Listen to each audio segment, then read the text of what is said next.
If you've ever felt that Gmail's two-step verification is a bit too much for your daily workflow, or maybe you simply don't need the extra layer of security anymore, then this guide is for you. Today, I'll walk you through the complete method to safely remove Gmail's two-step verification. Stick with me till the end because I'll also share an important security warning you should not ignore.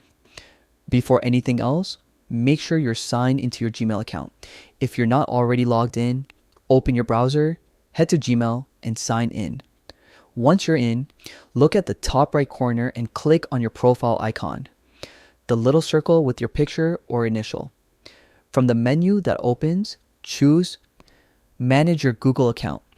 This will take you straight to your main Google account dashboard where all your security and personal settings are stored. Now, look at the left-hand sidebar and click on Security. Once the security page loads, scroll down until you find the section labeled Signing into Google. Here, you'll see an option called Two-Step Verification.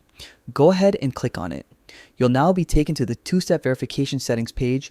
Look for the option that says Manage Settings.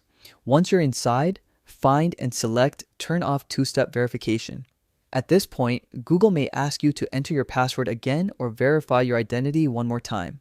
That's totally normal. After verifying, confirm that you want to disable two-step verification. And that's it. Two-step verification is now turned off and your Gmail account will return to the regular one-step login method. But before you go, here's something extremely important. Turning off two-step verification does reduce your account's security level. And without it, your Gmail is more vulnerable to hacking attempts and unauthorized access.